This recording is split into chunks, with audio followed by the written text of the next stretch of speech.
Bom dia, meus queridos. Então, na aula de hoje, eu vou dar continuidade ao assunto de reino plantar, né? Então, eu vou fazer praticamente a terceira videoaula do reino plantar. E hoje, vamos falar um pouco da histologia, né, vegetal. Então, histologia é o estudo dos tecidos, né? Histologia vegetal, então, vai estudar os tecidos vegetais, que são de três tipos, né? São bem diferentes dos tecidos animais e são de três tipos em uma célula vegetal: tecidos embrionários, meristemas e tecidos adultos. Então, os tecidos embrionários são os tecidos do embrião. Quem é o embrião? Como eu disse para vocês, quem é o embrião de um vegetal? É justamente a semente. Lembrando que as sementes só são encontradas em fanerogramas. São plantas mais avançadas, né? Angiospermas e gimnospermas. Então, tecidos embrionários só vão ser encontrados nas angiospermas e gimnospermas, certo? Meristema. O meristema ele é dividido em meristema primário e meristema secundário. Meristema é o tecido responsável pelo crescimento da planta, que vão formar os tecidos adultos, né? Então, os tecidos adultos a gente não vai falar muito, até porque são os tecidos comuns que a gente encontra, né? Então, um conjunto de tecidos, né? Conjunto de tecidos meristemáticos vão formar o tecido adulto, que são as folhas, raízes, o caule. Então, os tecidos embrionários, eles são os tecidos, como eu já tinha dito, da semente, os tecidos do embrião. O primeiro que eu vou falar para vocês é o endosperma. O endosperma e o cotiledônio eu já falei para vocês um pouco da aula passada, certo? Mas eu vou relembrar a vocês. Então, o endosperma é um tecido de reserva de energia. Dentro do endosperma vai ter vitaminas, carboidratos, algumas raríssimas proteínas e lipídios, mas principalmente carboidratos. Então, o endosperma ele é um tecido repleto de carboidratos, com muito carboidrato. E esse carboidrato ele vai servir para nutrir essa semente. Só que essa semente só vai ser nutrida pelo endosperma enquanto ela estiver em estado de inatividade, em estado de dormência, que é um estado que a semente está com pouca atividade metabólica. Então ela não começou o seu processo germinativo, certo? Então o endosperma ele vai ser responsável justamente por isso, para nutrir, né, para gradativamente nutrir, né, essa semente no seu processo de inatividade, no seu processo de dormência. E aí vem o cotiledônio. O cotiledônio também é um tecido de reserva de energia. Também tem muito carboidratos, proteínas, algumas proteínas, lipídios e vitaminas, né? Mas o cotiledônio ele é uma reserva de energia diferente da endosperma. Ele é uma reserva de energia que só vai ser, vamos dizer assim, acionada quando a semente entrar no seu processo, né, de iniciar o seu processo de germinação. Então o cotiledônio ele vai ser usado justamente para isso, para auxiliar a semente no seu processo germinativo. Na verdade, o cotiledônio ele se transforma, esse tecido do cotiledônio, essa reserva de energia, ele se transforma em uma planta. Então o cotiledônio ele vai se transformar em uma pequena plantinha, certo? E aí, né, vem a radícula, o caulículo e as folhas embrionárias. Esses três tecidos eles só vão ser encontrados na semente quando essa semente entrar no processo de germinação. Enquanto ela não entrar nesse processo germinativo, a radícula, o caulículo e as folhas embrionárias elas não vão ser encontradas, certo? Então a radícula é a raiz embrionária, certo? Então são as pequenas raízes, são as primeiras raízes de uma planta. O caulículo, também chamado de hipocótilo, é o primeiro caule de uma planta. Então é o chamado caule embrionário.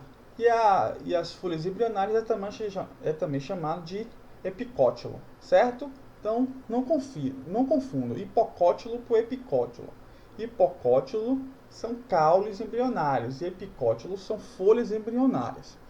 E aí vem o tegumento. Tegumento nada mais é que a casca, a casquinha do feijão, a casquinha do arroz, a casquinha do milho. Então o tegumento é a casca da semente. O tegumento ela tem um importante papel de proteger essa semente contra os intemperismos físicos, né? Contra pancada, contra choques mecânicos em geral. Então a gente vai estudar um pouco da germinação, do processo germinativo. Claro que esse é um assunto que a gente já deu em anos passados, é um assunto que parece besta, mas que a gente vai estar ampliando os nossos conhecimentos na aula de hoje. A gente vai explicar de forma mais ampla como ocorre o processo germinativo. Então, a germinação, para que ele ocorra, ele depende de vários fatores, principalmente físicos e ambientais, que eu vou estar explicando nos slides seguintes. Então a semente, como eu já tinha dito, ela está em estado de dormência, em estado de inatividade. E ela precisa de alguns fatores para que ela deixe de estar em estado de dormência, certo? Então, enquanto ela estiver em estado de dormência, inativa, ela tem pouca atividade metabólica. E ela está se nutrindo, como eu já tinha dito para vocês, pelo endosperma. E o primeiro fator para que essa semente ela deixe o seu estado de dormência é justamente a presença de água. No momento que você bota a água nessa semente, ela vai ser embebedada. O que é embebedar? Vai ocorrer a entrada de água dentro dessa semente. Então, embebição nada mais é que a entrada de água dentro da semente. No momento que você deixa entrar água nessa semente, ela vai aumentar de tamanho, certo? E ela vai quebrar o estado de dormência e o tegumento ele vai se romper. Ele vai se romper justamente porque a semente em si aumenta de tamanho, certo? As células da semente, ela entra água dentro dela, ela sofre osmose. As células da semente ela sofre osmose, mas a célula da casca ela não sofre osmose. Só que a semente ela cresce de tamanho, então ela obriga essa casca a se romper, certo? Então as células de dentro da semente crescem, mas a casca não, ela não aumenta de tamanho. Só que então ela rompe essa casca, porque ela aumentou de tamanho.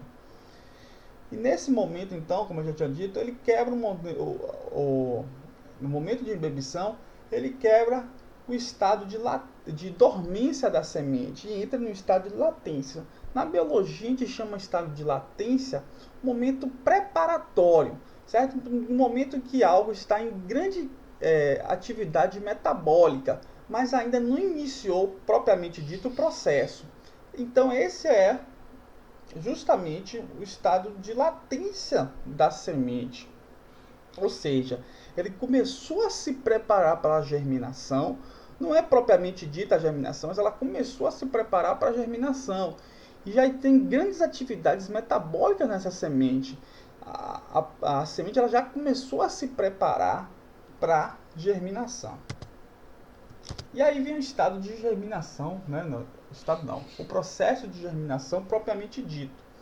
Então, o processo de germinação, né, se inicia, né, justamente no momento em que sai o primeiro tecido vegetal de dentro desse grão.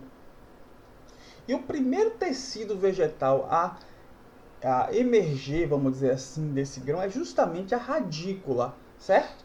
Então a radícula ela vai ser o primeiro tecido a emerger. Logicamente que no processo, né?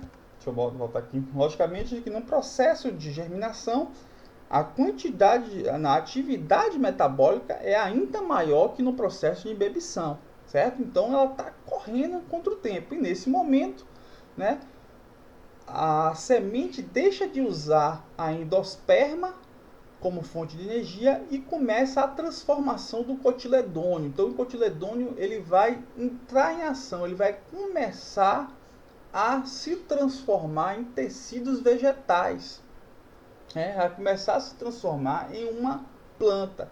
Então a primeira coisa que vai acontecer é justamente a emersão, né? A radícula vai emergir.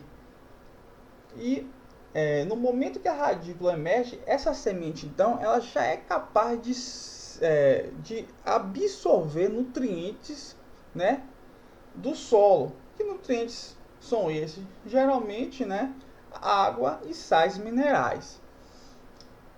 Depois da imersão da radícula, vai ocorrer a imersão do caulículo. Então, o pequeno caule vai emergir, o hipocótilo vai emergir. Depois do hipocótilo, ele vai seguir o seu processo germinativo. Vai ocorrer, né, o surgimento, né, a transformação do cotiledônio, da última parte do cotiledônio, em uma folha, certo? Então vai ocorrer a transformação do epicótilo, certo? Que é justamente as folhas embrionárias. Então, no momento que sai a primeira folha, essa planta, então, ela é capaz de realizar fotossíntese.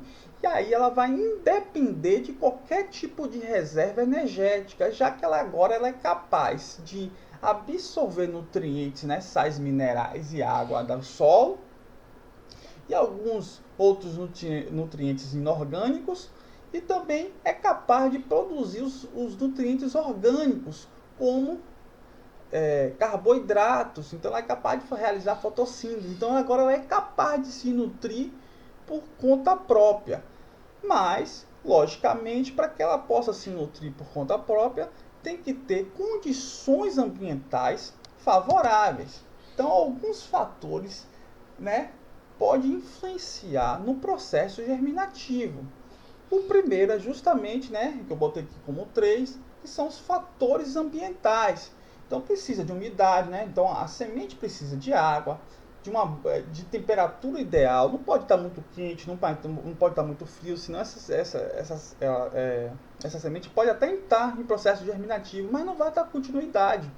Luminosidade para que a folha consiga, né, realizar fotossíntese, e um bom arejamento, um bom movimento de ar. Então a planta também precisa de um local arejado, com boa circulação de ar, para que ocorra uma troca gasosa ideal no momento lá da fotossíntese. Então, outro problema é justamente na deficiência da reserva energética. Pensa você que um endosperma, né? Pensa você que uma semente, ela foi, vamos dizer, retirada de maneira que ela, no momento que for retirada, ela esteja imatura ainda. Então ela tem, então ela não sofreu, ela não ganhou, vamos dizer assim, grande quantidade de reservas energéticas. Então possa ser que se ela ficar muito tempo em estado de dormência, em estado de inatividade, ela esgote essa reserva energética, certo? E se ela esgotar essa reserva energética, se ela esgotar esse endosperma, certo? Ela vai morrer. Essa semente então vai ficar velha, vai ficar sem o endosperma, e ela vai ficar sem como dar continuidade ao processo germinativo. Ela vai literalmente morrer. O termo seria morrer, porque ela não tem mais como se nutrir. Vamos supor também que ela consiga, né, por algum motivo, mesmo retirada de maneira imatura ainda do pé, né, da plantinha, essa semente ela consiga cair no solo e em condições favoráveis, ela consiga dar origem, ela consiga germinar. Só que aí, por ser inativa, ela também pode ter pouca quantidade de cotiledônio. O cotiledônio está muito restrito, né? Com deficiência, vamos dizer assim, energética. Então, o cotiledônio também, né, a planta não vai conseguir alcançar o seu estágio final de germinação, que é o aparecimento das folhas, do epicótilo. E aí, se as folhas não aparecem, ela não consegue realizar fotossíntese, então ela também vai morrer, certo? Ou um outro processo é as sementes velhas demais, né? Então, se a semente ficar velha demais, ela também pode ter um processo de a sua capacidade de germinação, vamos dizer assim. A germinação, ela ocorre de dois tipos, elas são na verdade de dois tipos. Existe a germinação de cotiledôneos e existe a germinação de monocotiledôneos. Lembre-se, né, que eu já expliquei isso. Dicotiledôneos é aquela semente que tem duas bandas, vamos dizer assim, que é o caso do feijão. Então tem dois cotiledôneos. Então o dicotiledônio ele vai ter uma germinação diferente das monocotiledôneos. E isso é visível aqui na própria foto. Ó como é a germinação das monocotiledôneas, certo? A germinação das monocotiledôneas, que é o caso lá do milho, ela é hipógea. O que é hipógea? Embaixo. Hipo significa embaixo e gel significa terra. Então, significa que a semente, né, na germinação das hipógenas, na germinação das monocotiledôneas, na germinação do milho, por exemplo, a semente ela não emerge, tá vendo? Ela continua no solo.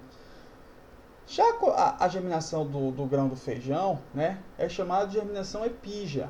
Ep significa em cima, e gel, terra. Então, as dicotiledôneas, que é o caso do feijão, no momento da germinação, essa semente ela emerge junto com com o caulículo, certo? Já nas hipógea, na germinação hipógea,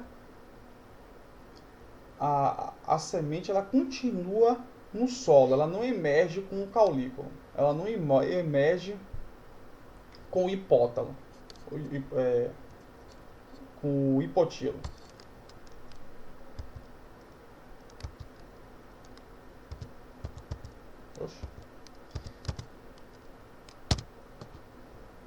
E aí vem o meristema, certo? Então o meristema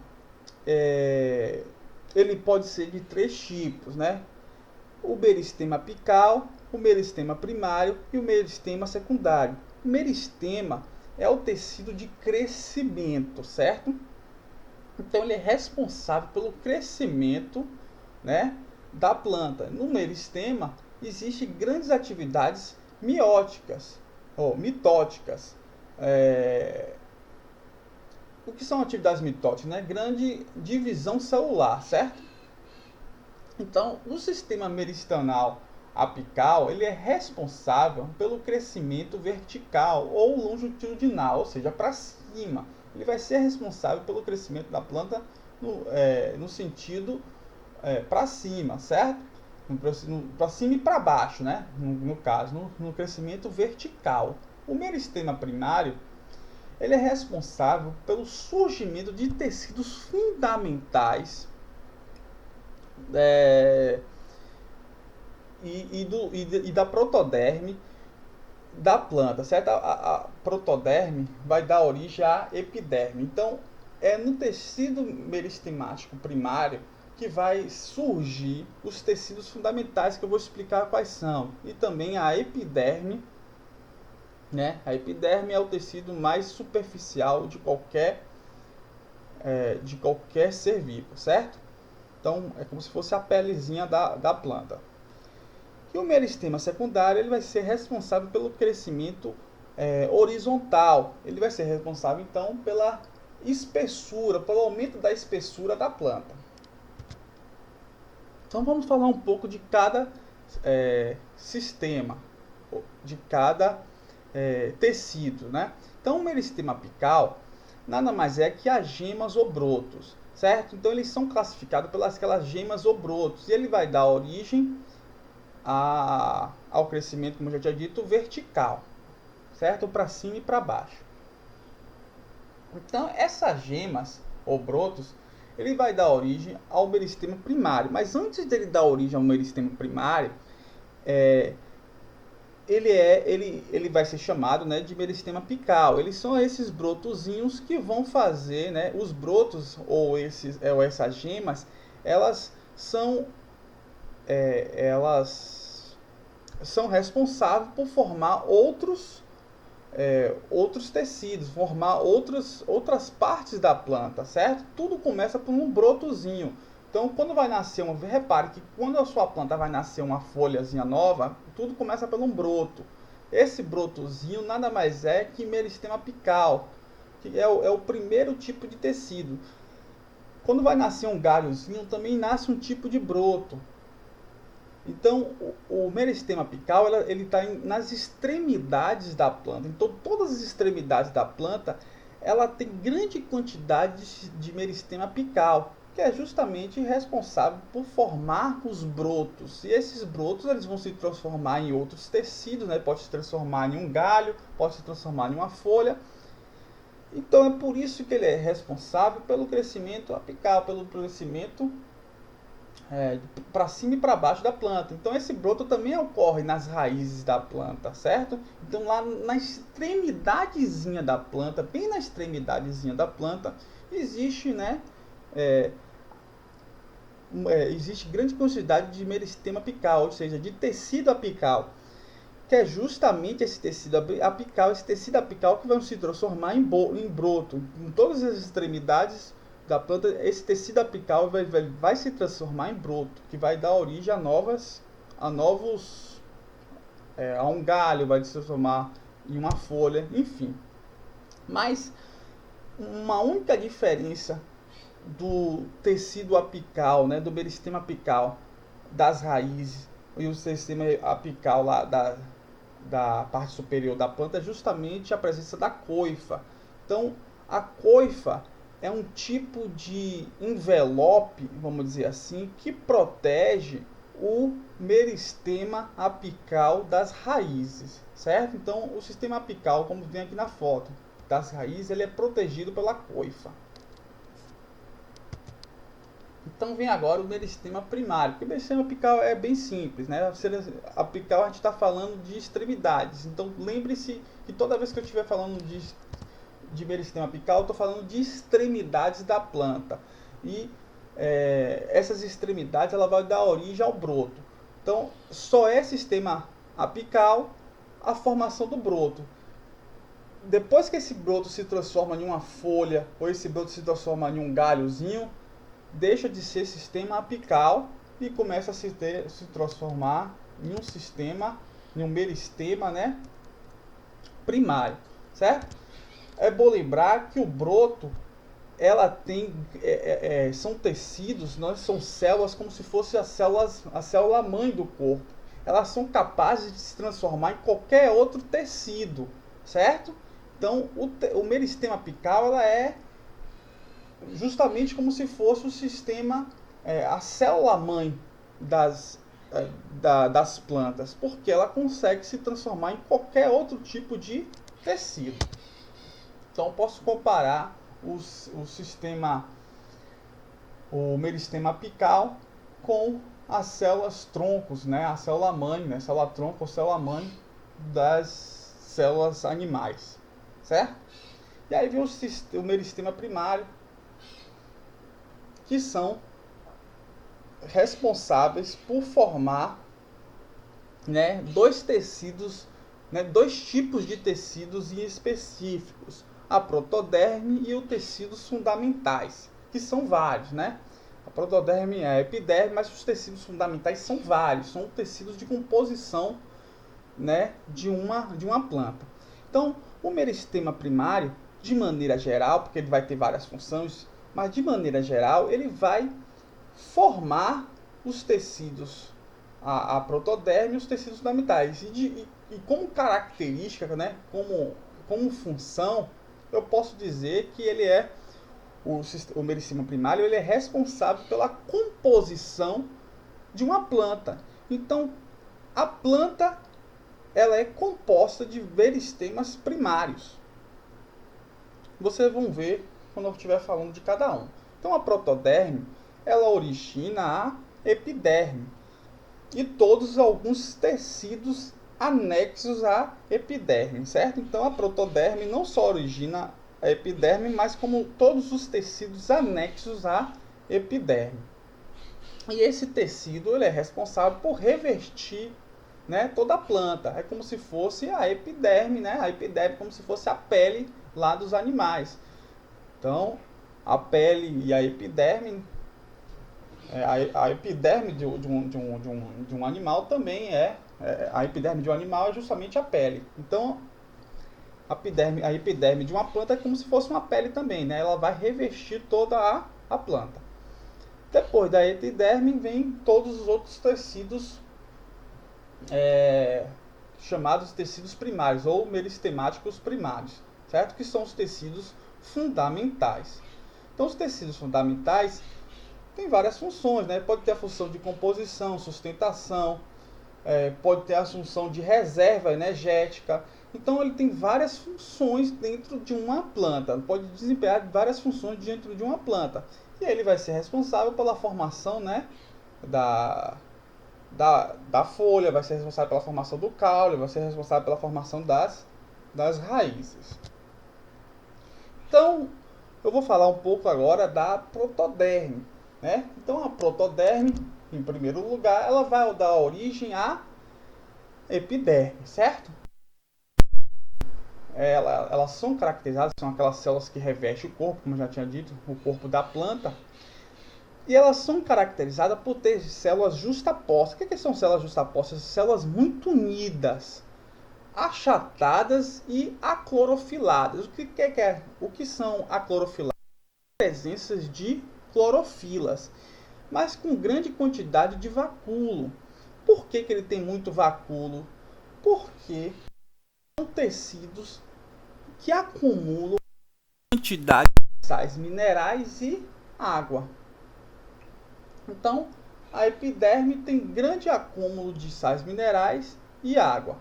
Na epiderme, né, a epiderme ela é revestida por uma camada de lipídio. Essa camada de lipídio é chamada de cera, certo? A cera, então, que é muito encontrada principalmente nas folhas, porque não tem nenhum outro tipo de sistema que impermeabiliza a entrada de água dentro da planta, ela justamente dessa função de impermeabilizar, né, a entrada excessiva de água.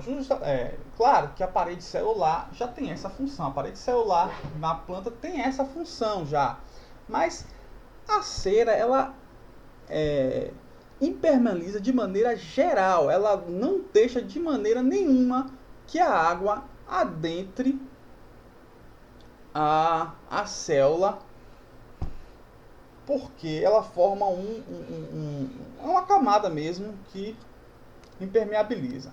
A cera nada mais é que lipídios, são espécies de lipídios. E aí vem os estômatos, certo? Estômatos é um anexo da epiderme, certo? E estômatos, na verdade, não vamos dizer um conjunto de células, na verdade eles são duas células juntas. Veja aqui que eles são duas células. Aqui, tá vendo? O tecido achatado da epiderme, e aqui são os estômatos. Veja que aqui são os estômatos. E o estômato nada mais é que duas células que ela formam uma espécie de boquinha, uma espécie que forma essa espécie de abertura, certo? Os estômatos, eles são, ao contrário da epiderme, eles são clorofilados. Então veja que ele tem esses pontinhos verdes aqui que são as clorofilas. E ele é responsável, já que a cera impermeabiliza a planta, certo? Não deixa entrar nem água, nem nenhum tipo de gás na planta. Então eles são responsáveis justamente por isso, né? Por controlar a entrada de água e gases dentro da planta. Então, de maneira geral, ela vai abrir, fechar e controlar a transpiração e a troca gasosa da água. Se o estômago ele se fecha, a água não a planta ela não consegue, ela não vai transpirar. O que isso seria bom em ambientes quentes. Mas se todos os estômatos fechar, a planta também não vai conseguir fazer a troca gasosa, não vai conseguir entrar dióxido de carbono dentro dela. Então ela também não vai conseguir respirar. Então o problema de fechar todos os estômatos é que a planta também não faz troca gasosa. É normal que quando o ambiente estiver muito quente, a planta quando está por exemplo, quando tiver um sol de meio-dia, um sol da tarde que é muito quente, os estômatos eles se fecham e à noite eles se abrem. Então, à noite existe uma grande quantidade de troca gasosa e transpiração das plantas. Por que à noite a planta transpira mais? Justamente porque é no momento que os estômatos se abrem. Então, a planta ela transpira mais de noite e faz maior troca gasosa à noite do que, por exemplo, pela tarde, que é quando os estômatos ele se fecha todo para evitar o excesso de perda de água. Evita a perda de água. Isso não acontece nos seres humanos, por exemplo, nos animais, por exemplo, né? Que quanto mais calor tiver, mais a gente transpira. As plantas não. Quanto mais calor tiver, menos ele vai transpirar, porque os estômatos eles vão se fechar, certo? Veja que essa boquinha aqui, né, essas duas células, elas se fecham e não vai conseguir. E essa planta não vai conseguir nem perder água e, como consequência disso, também não vai conseguir fazer a troca gasosa, certo? Esse buraquinho aqui do meio é chamado de ostíolo, certo? Então o buraquinho é só por questão de conhecimento mesmo. Esse buraquinho aqui do meio, essa entrada aqui do meio é chamada de ostíolo. Então o ostíolo ele se abre e se fecha. E aí vem os tricomas. Tricomas nada mais é que eu não vou dizer pelos, porque existe pelos lá na planta, mas sim, então vamos lá. Mas é como se fossem esses cabelinhos que algumas plantas possuem, esses peluzinhos que algumas plantas possuem, visivelmente a gente consegue enxergar esses peluzinhos. E esses peluzinhos, essas estruturazinhas aqui, parece pelo, ela tem uma única função, justamente acumular umidade. Então ela é mais comum, não é que nenhuma planta de clima temperado não tenha, mas ela é mais comum em plantas, né? Xerófitas, plantas de deserto, plantas que vivem em grande quantidade, né?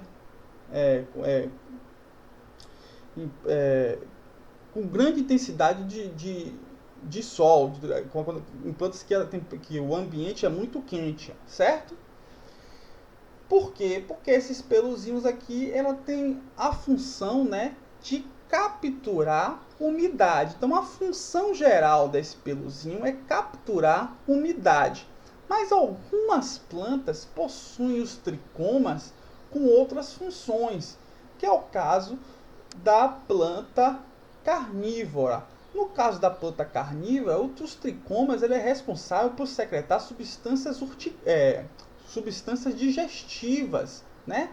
Que ajudam então na digestão de pequenos insetos que entrou ali, certo? Então ele vai secretar substâncias que vai digerir, né? Então é o tricoma que secreta essas substâncias que digere aquele insetozinho, pequenos animaizinhos que adentrou nessa planta carnívora.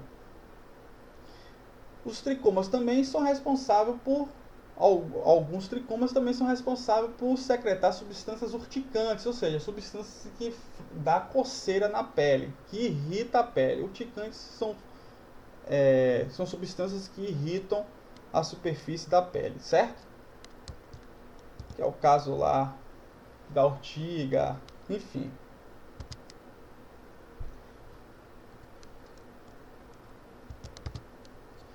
E aí vem os pelos vegetais. É por isso que eu não queria chamar de pelos, certo? Os tricomas de pelos. Porque pelos, né? Existem os pelos vegetais. Os pelos vegetais, eles são encontrados apenas nas raízes. E a principal função dos pelos vegetais é justamente fazer a absorção da água e dos sais minerais. Então, como se você botar uma lupa lá perto das extremidades da raiz, não é na extremidade, porque nas extremidades estão os tecidos apicais, está o meristema apical. Veja aqui na foto que a coifa, né, na extremidade vai estar, a extremidade da raiz vai estar a coifa, e dentro da coifa vai ter o meristema apical. Mas ele vai estar perto das extremidades da raiz, esses peluzinhos. E esses pelos vegetais, eles são responsáveis justamente, né, pela absorção de água e sais minerais. Não só água e sais minerais, como outros nutrientes inorgânicos. Quais são os outros nutrientes inorgânicos? Potássio, substâncias nitrogenadas, enfim. Fosfato, né? Enfim. E é nesses peluzinhos que acontece a relação mutualística entre o fungo e a raiz da planta, que é chamada de micorrizas. Então as micorrizas, elas ficam justamente nesses peluzinhos. Lembra lá quando a gente falou das micorrizas que ficam na raiz da planta, né? Na verdade, ela fica, né, restrita a esses, localizadas restritamente nesses peluzinhos, que é justamente a área que faz, né, a absorção da água. E aí tem os acúleos. Acúleos são espinhos da epiderme, vamos dizer assim. Não são chamados de espinhos, né? Existe uma diferença de espinhos e acúleos. Por que eu disse que é um espinho da epiderme? Porque os acúleos, eles estão restritos à epiderme. Eles estão localizados, né? É um tipo de espinho superficial. Ele não está adentrando a epiderme, porque algumas plantas possuem espinhos que são, na verdade, continuação pontiaguda do caule, certo? Então, espinhos são continuação pontiagudas do caule. Já os acúleos nada mais são que são espinhos superficiais, então ele não é uma continuação do caule. Então, ele é fácil de retirar. A roseira, por exemplo, né, as rosas possuem acúleos e não espinhos. Veja que você consegue partir de maneira muito fácil os espinhos da rosa, certo? Você consegue tirar aqueles espinhos da rosa. Então, toda planta que você consegue tirar os espinhos facilmente não são verdadeiramente espinhos, são na verdade acúleos, porque eles estão restritos à superfície, né? Restritos à superfície da planta, restritos ao tecido epitelial. Eles estão sobre o tecido epitelial. Uma outra forma de identificar acúleos de espinhos é que os acúleos têm geralmente cores diferentes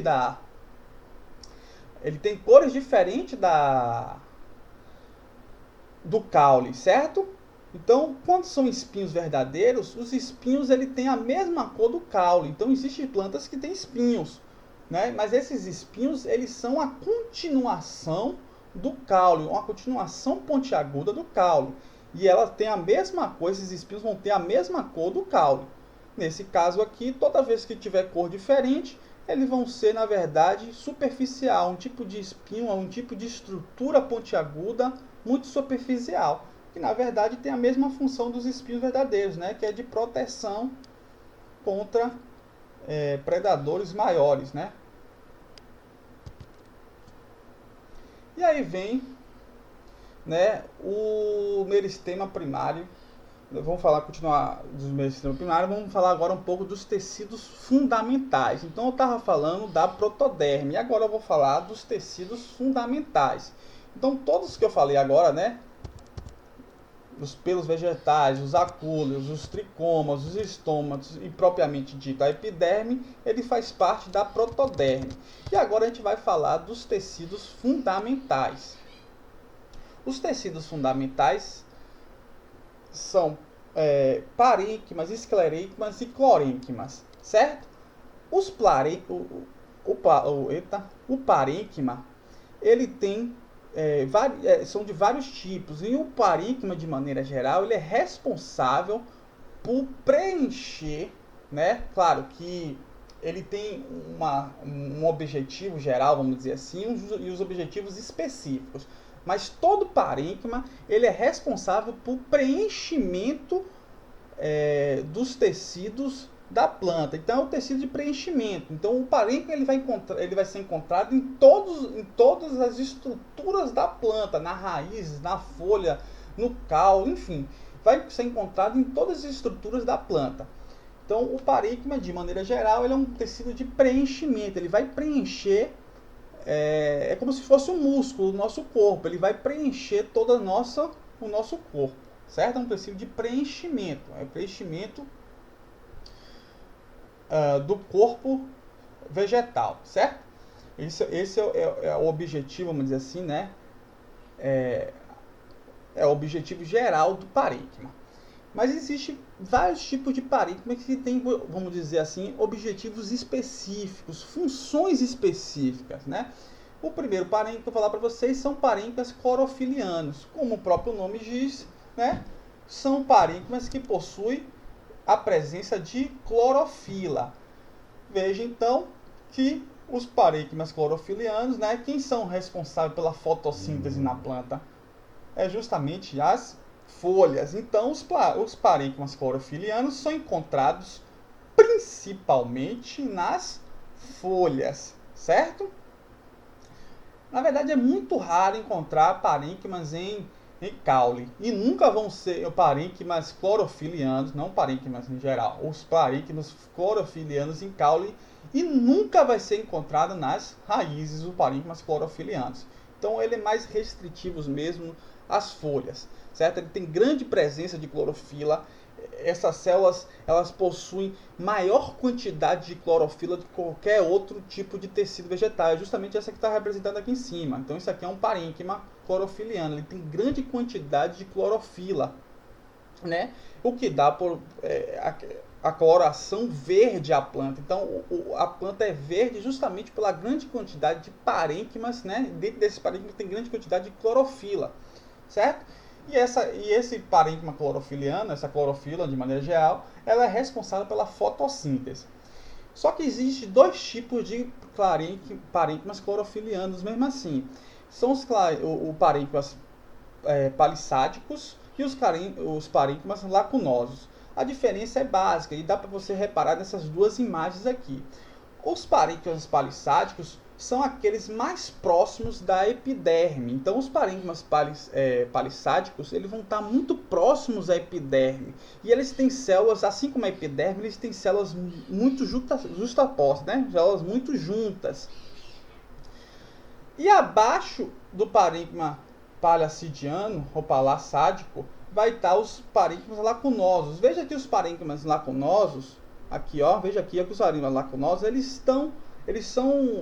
têm grande espaço intercelular. Então eles estão separados uma célula da outra, muito separados uma célula da outra.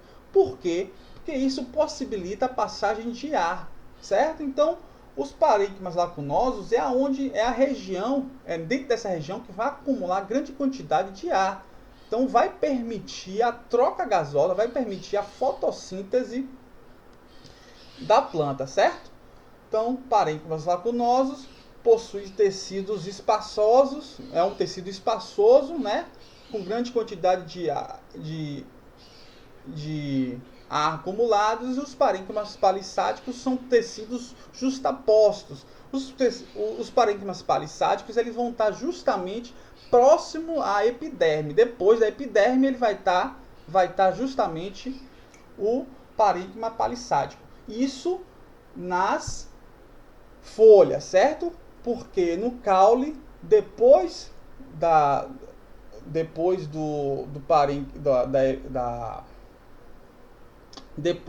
epiderme, não vai estar os parênquimas, certo? Eu estou falando do caule em geral. Então, estou falando da folha em geral. Então, na folha, né, depois da epiderme, vai estar o parênquima palissádico.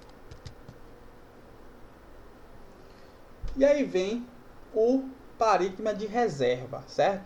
Como o próprio nome já diz, são parênquimas lenhosos, parênquimas de reserva ou lenhosos, certo? Por quê? O parênquima de reserva esse nome é justamente por causa da grande quantidade de reserva energética que ele tem, certo? Então, eles são os parênquimas que são encontrados nos caules. Então, os parênquimas de reserva são os parênquimas encontrados nos caules e nas raízes das plantas. E no caule e na raiz, que são os locais responsáveis por acumular grande quantidade de nutrientes orgânicos, como carboidratos, lipídios, proteínas e vitaminas. Veja que não só nisso, mas os frutos também, né? Eu não botei sim. Então os frutos também têm grande quantidade de parênquima de reserva. Então quando a gente se alimenta de uma planta, geralmente, né, a gente se alimenta do fruto da planta ou do caule ou da raiz. Por exemplo, a mandioca, ele é a raiz da planta. Então a gente não se alimenta da folha da mandioca, a gente se alimenta da raiz da mandioca, certo? Do pé de mandioca, certo? A batata também é uma espécie de raiz, algumas são espécies de raiz, outras espécies de caule. Então a gente se alimenta geralmente do caule e da raiz, porque é onde tem grande quantidade de carboidrato e lipídios. Claro que existe alguns vegetais que a gente se alimenta da folha, mas veja que as folhas ela tem pouca quantidade de reserva de energia. Por exemplo, quem é que tem mais valor calórico? Uma batata ou uma alface? Por que a batata tem maior quantidade de valor calórico, tem maior quantidade de carboidratos do que a folha? Porque a folha não tem parênquimas de reserva, certo? Elas têm parênquimas clorofilianos. Já a batata ela tem parênquima de reserva, e a parênquima de reserva elas são justamente responsáveis por acumular nutrientes. No caso da batata, ela acumula grande quantidade de carboidratos. E aí eu vou falar de alguns parênquimas específicos, certo? Que não são encontrados em todas as plantas, que é o caso do parênquima aquífero. O parênquima aquífero, gente, são encontradas somente em plantas xerófitas. O que são plantas xerófitas? São plantas que vivem em regiões de pouca umidade, em regiões desérticas, certo? Então, um caso de planta que tem parênquimas aquíferos é justamente os cactos. Os cactos e as palmas, elas possuem parênquimas aquíferos, certo? Ou seja, são parênquimas que acumulam grande quantidade de águas e sais minerais, certo? Que tem a capacidade de acumular grande quantidade de águas e sais minerais. Isso porque esse parênquimas ela tem vacúolos muito maiores do que os vacúolos de uma célula de uma planta normal. Então o vacúolo de uma célula de um parênquima aquífero é muito maior, chega a ser 3 vezes maior do que um vacúolo de um parênquima de reserva, por exemplo. E aí vem os parênquimas aeríficas. O que são os parênquimas aeríficas? Se os parênquimas aquíferos acumulam água, os parênquimas aeríficos acumulam ar, certo? São encontradas em plantas aquáticas. Então as plantas aquáticas, veja que elas, por mais grandes que elas sejam, elas são muito leves. Por que elas são muito leves? Porque elas precisam flutuar, elas têm grande quantidade de ar dentro. Então esses parênquimas aeríficos, ele acumula grande quantidade de ar, o que permite que essas plantas consigam flutuar sobre a água, certo? Se você esvaziar esse parênquima, né, a planta então vai perder o ar e ela vai afundar. Então os parênquimas aeríficas, né, são parênquimas que acumulam grande quantidade de ar. Eles são chamados também de aerênquimas, certo? Aerênquimas ou parênquimas aeríficos. E aí vem os esclerênquimas. Então agora a gente vai falar de tecido, né, vamos deixar de falar dos parênquimas e vamos começar a falar dos tecidos de sustentação, certo? Então, esclerênquima e o próximo clorênquima são tecidos de sustentação. Os parênquimas, como eu já tinha dito, são tecidos de preenchimento. E os clorênquimas e os esclerênquimas são tecidos de sustentação da planta. Então, geralmente são encontrados em caules e raízes, certo? Principalmente nos caules, né? Que vão dar origem aos troncos. Os esclerênquimas são tecidos mortos, certo, gente? São tecidos mortos e enrijecidos. Esses tecidos têm grande depósito de lignina. Essa lignina ela é depositada dentro da parede celular. Então, a parede celular, na verdade, os esclerênquimas, né? As células desse tecido morrem justamente porque a parede celular ela fica com grande quantidade de lignina. E isso acaba matando a planta. Então, o tecido do esclerênquica ele começa a acumular grande quantidade de lignina. Na verdade, o esclerênquima, antes de ser esclerênquica, ele era um parênquima. Só que esse parênquima acumulou grande quantidade de lignina na sua parede celular e se transformou em um esclerênquima. Se transformou em um tecido de células mortas, certo? Essas células, esse tecido esclerênquimo, ele ajuda, né, auxilia justamente também na impermeabilização do tronco e das raízes, dando então sustentação também. E agora o colênquima. O colênquima, diferente do esclerênquima, os nomes são meio puxativos mesmo, são trava-línguas, né, vamos dizer assim. O esclerênquima, eles são tecidos mortos, mas os colênquimas são tecidos vivos. Se eles são os tecidos vivos, eles não têm grande quantidade de lignina, certo? Eles não são lignificados, então eles são rígidos, porém flexíveis. O colênquima, né, diferente do esclerênquima, ele é encontrado em tecidos jovens, certo? Em células jovens. Então, vamos supor que o tecido apical acabou de formar um troncozinho. Veja que esse troncozinho, ele tem, né, ele é verdezinho.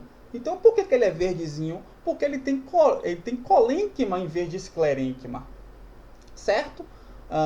E por ter colênquima em vez de esclerênquima, esse tecido, ele é clorofilado, ele está vivo, então ele tem grande quantidade ele também tem grande quantidade de clorofila, então eles são verdes. Então, por que aqueles tecidos, o caulezinho novo, ele é verdezinho, e o caule velho, ele tem aquele aspecto de outra cor, aspecto amarronzado? E um aspecto mais rígido também? Porque aquele caulezinho com aspecto diferente, com uma cor diferente, na verdade ele tem esclerênquima e não colênquima. Então, o colênquima, ele tem essa cor, ele tem clorofila, eles estão vivas, certo? E nos caules, nas raízes, né?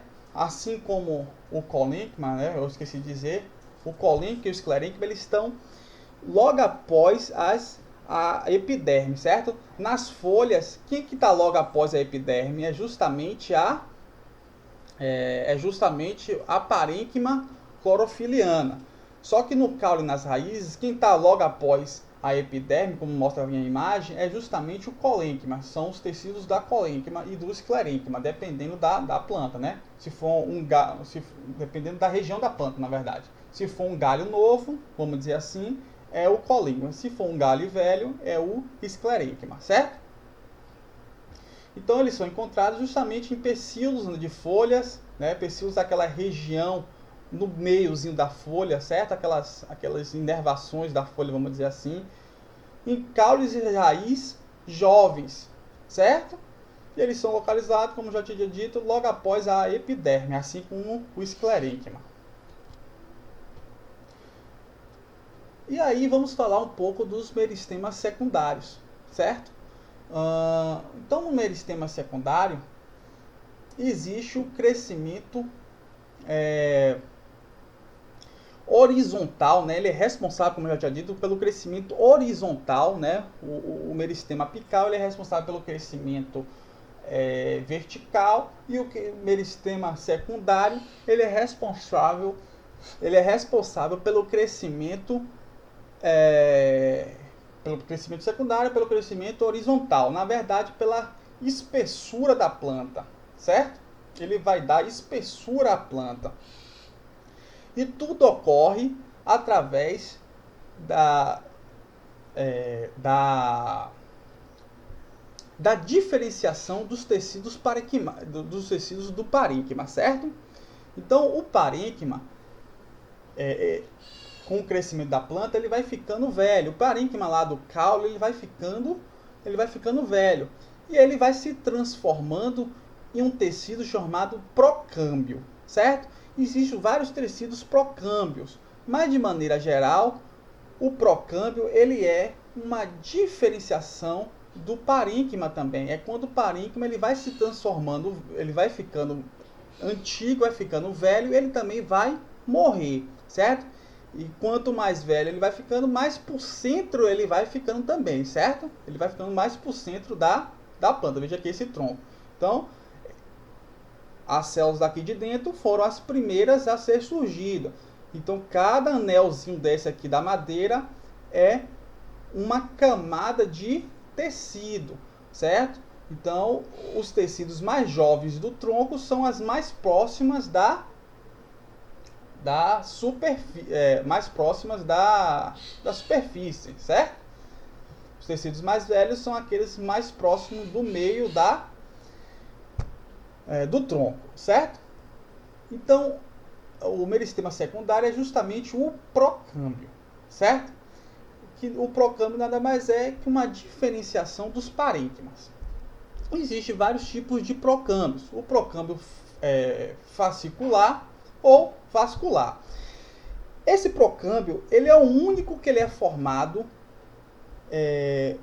juntamente com a planta jovem, juntamente com o parênquima, por exemplo, porque eles são responsáveis por dar origem ao xilema e o floema, que eu vou explicar mais adiante, certo? Mas xilema e floema são tecidos vascularizados. Então, procâmbio fascicular ou procâmbio vascular são tecidos vascularizados. Então, o meristema secundário ele tem basicamente duas funções: crescimento horizontal e formação do tecido vascular, certo?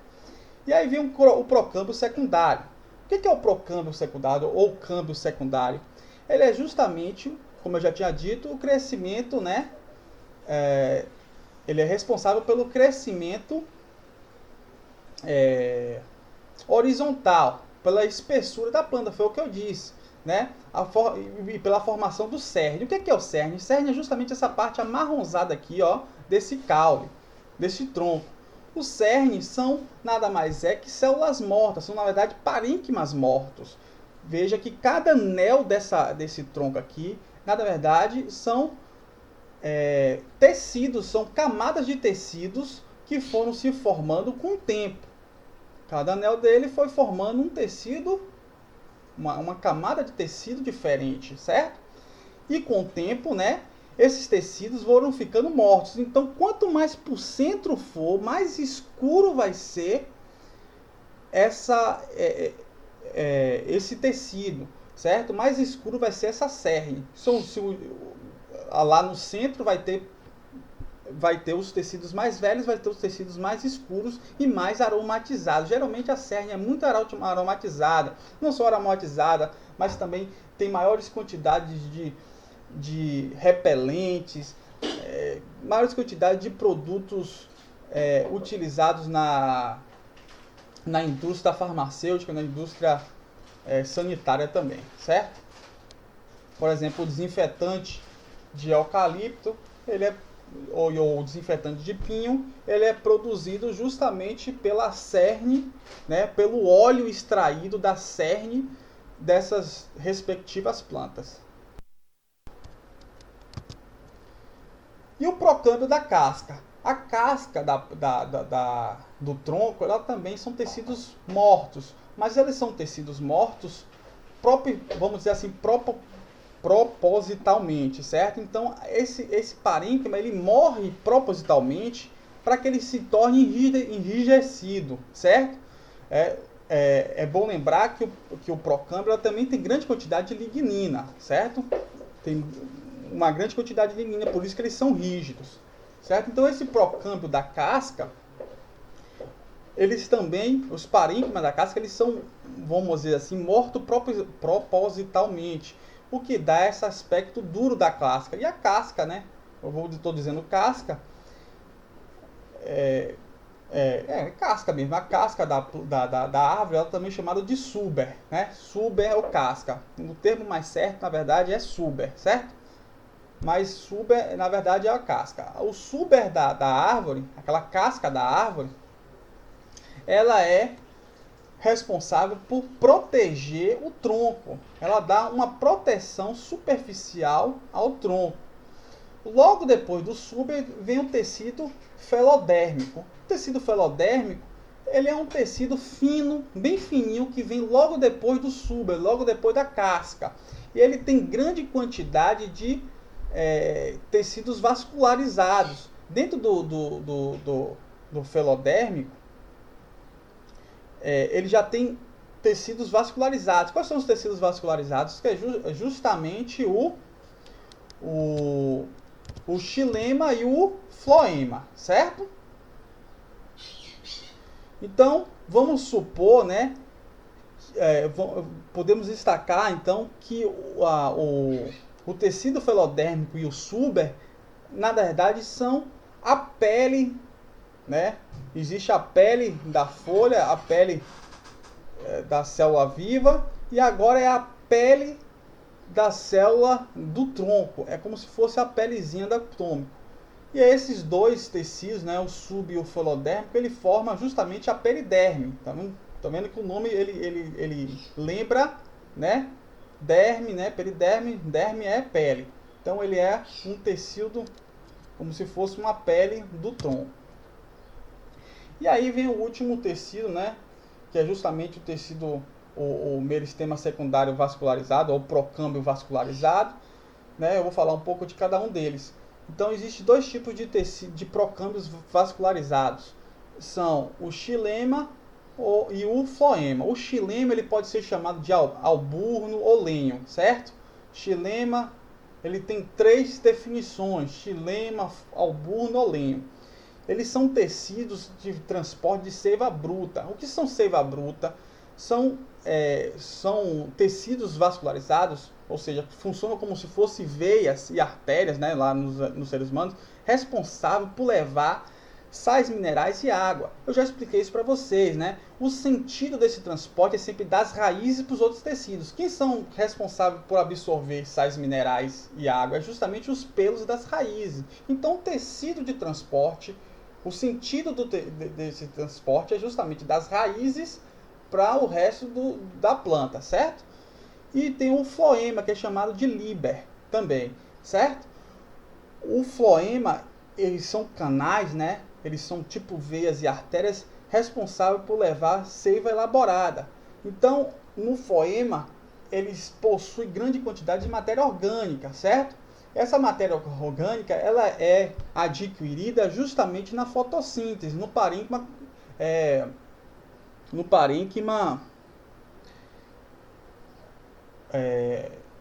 clorofiliano, certo? Então, o sentido é justamente das folhas para o resto dos outros tecidos. E aí acaba a aula de histologia vegetal.